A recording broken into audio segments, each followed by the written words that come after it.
It's a gloomy day outside, it's cloudy, it's cold, it's windy. It's perfect for landscape photography. In 2 days I'm going to start one of my workshops. It's going to be on Ceahlau Mountain in Romania. And usually before workshops, a day or two I don't go out to photograph. I like to take a break and basically recharge my batteries, and when I'm starting the workshop I'm fully charged and I'm eager to take photos. Remember, I told you it was a gloomy day, but as I'm leaving town I see that the clouds are breaking up and patches of blue sky appear. So I don't know what I'm going to find at the base of the mountain.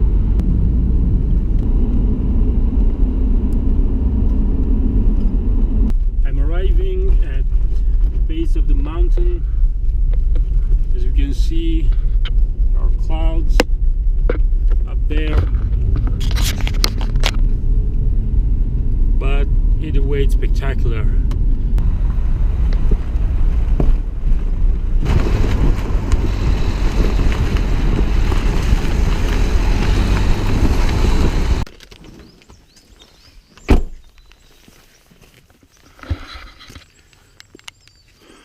Right now it started to rain. It's a light rain, but when it's raining like this you can't shoot because your lenses will have drips of water on them and they will look really nasty on your photo. So you need to wait until the rain is over. Also the clouds, in just a few minutes the clouds went down and now the entire mountain is covered in clouds. So I'm really hoping that this rain will not last too long.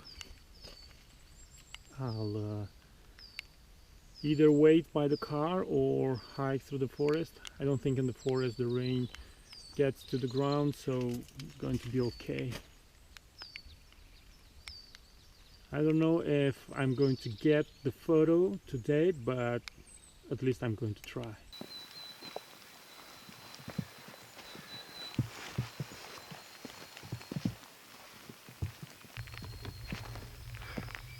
If you're listening to the sounds of the forest, you will understand why I like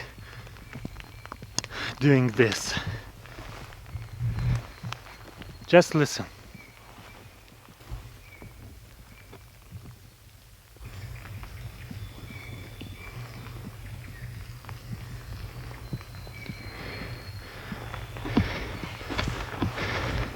I don't think that anything beats that. The sounds of the raindrops, on my coat, and the birds singing in the trees. I don't think that it can be better than that. And all that on a day of Tuesday. I'll wait for, let's say, 30 to 60 minutes in the forest. And if the rain doesn't stop, then I will go back. Usually I would stay until the rain is over, but the forecast for today announced a rainy day, so I'm not sure. If the rain doesn't stop in 30 to 60 minutes, I don't think it will. Either way, I have a good tip for you. Patience, I think, is the most important thing if you are a landscape photographer. Patience and persistence, because oftentimes, and this is one of those times, you are investing your time and money to go into a location and arrive there and you won't be able to photograph. Another thing would be to go out on really bad weather like it is today. If the sky was blue and there would be no clouds on the sky and stuff like that, I would not come down here. But if the weather is bad, it's rainy, it's foggy, then that is the moment when I prefer to go out and shoot. but sometimes the weather is too bad and you can't do it. So patience and persistence. Here is another reason to go out and photograph on a day like this. Fog and forest. For me, this is an awesome combination. And only 5 minutes have passed and the rain is starting to stop. Unfortunately, the fog is descending, but the point from where I'm going to shoot, it's on a really steep hill, so I have to climb, and I'm really hoping that I will be above the fog and have a chance to see, or better see, the mountain. You know, I received a question, a strange message randomly. It was a message where a person asked me, how come I go alone into these forests and photograph, and asked me if I'm not afraid to do that by myself. And the short answer is, the first time that I went alone in the forest many years ago, I have to admit I was scared that every noise the forest was making. But right now I'm getting used with the forest and being alone into the mountain, and it's not that difficult. Although there are times when different noises, especially during night, makes me think of different things. So this is the short answer to that message. It's beautiful, and I think the fog is clearing out in that way, so in that direction. So I think if the mountain is not covered in fog, it's going to be okay. In Romanian it's called Chica Baicului, and this construction over there is an abandoned sheepfold. This tree was struck by lightning, as you can see, and it fell down, but also this tree was rotten inside, so yeah, still smells like burned wood. So this happened no long ago.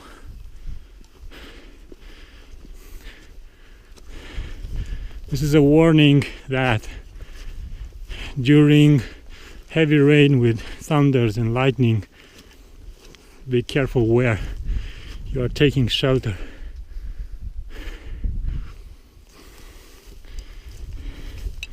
And I'm going up to that hill, and I will have the sheepfold at the base here, and hopefully I'll see the mountain.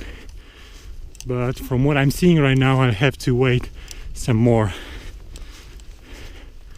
For now, let me show you the view from here.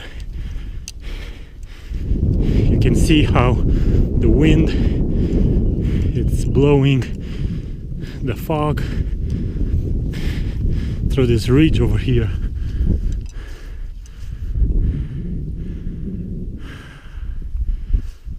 So let's go up. Although it's still foggy, I'm preparing my gear, and if the fog will rise, I'll be ready. So now I'm using my 17 to 40 millimeter L lens from Canon on a full frame body, and I'm mounting my holder for the ND Gradual filters. In this situation, I think I'll start using an ND Gradual filter of 3 stops and another one of 2 stops for the upper part, since the forest is pretty dark and all this white, all this fog, all these clouds in the upper part of the image tend to blow up that region if I would have to compare it with the lower half.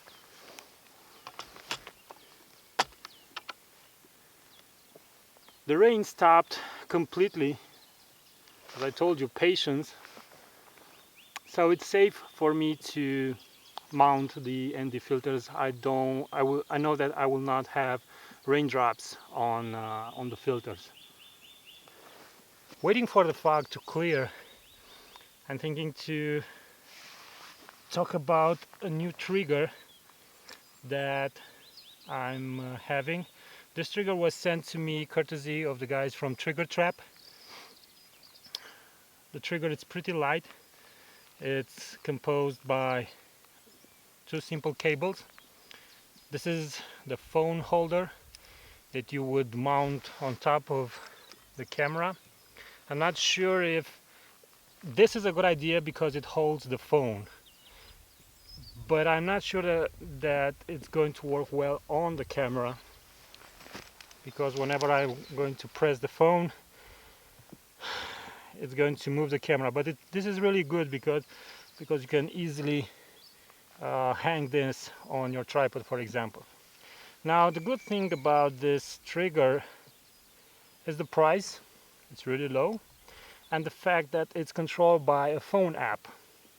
And this means that you have all sorts of possibilities and makes it really good for time lapses, HDR and stuff like that. Now, I'm not going to do a review right now because I didn't use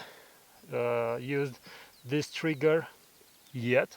So you'll see me using it, and in time I'm going to also create a review for it. But it's a really interesting tool, and while I'm going to use it, I will give you my opinion on different functions.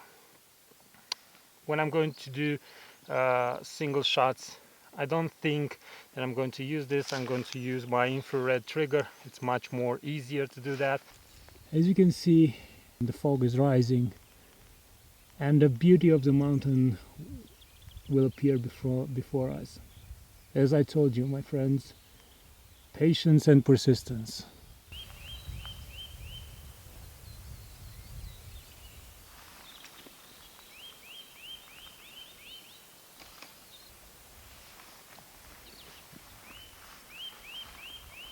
Adding the second ND Gradual filter of 2 stops on top of the 3 stops filter creates a much more dramatic image.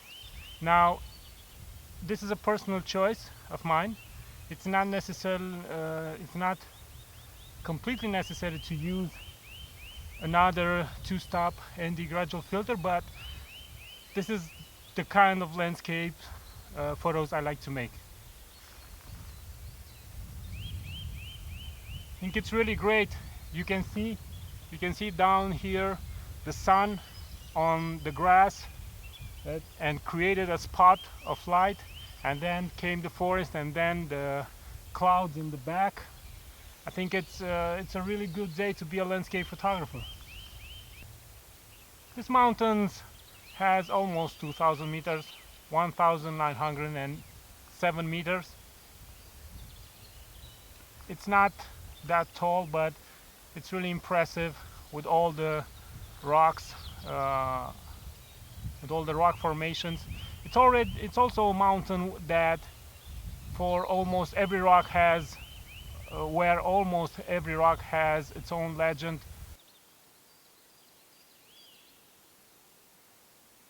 I saw a gap in the clouds into the distance, and behind the clouds I could see the trees.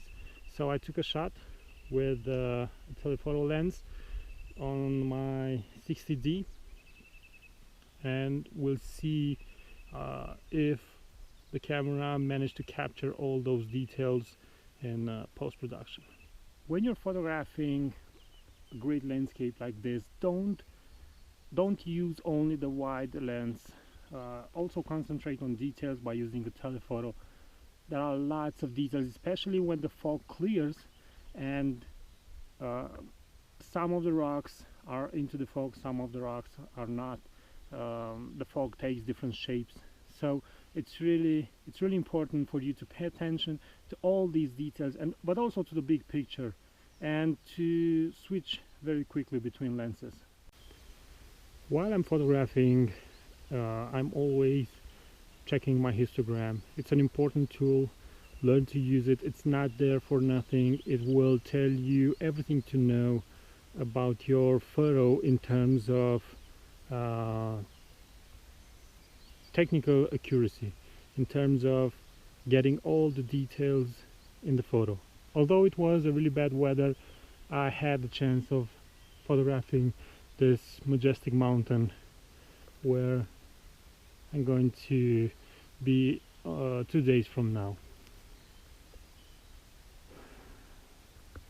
Again, the best tip from today is to have patience and to be persistent, and to realize that landscape photography, it's not about going to that place and always returning with a great shot, but it's more about the journey, the moments, enjoying nature, and from time to time nature also allows you to take a great shot. Now the fog is completely cleared, so I'm going to take one more shot with the wide angle lens, and then I'm going to head back to the car and back home. So hope you've enjoyed this photo vlog and you learned something. So until next time, keep on photographing. It's the only way that you can get better. Thanks for watching, and bye bye.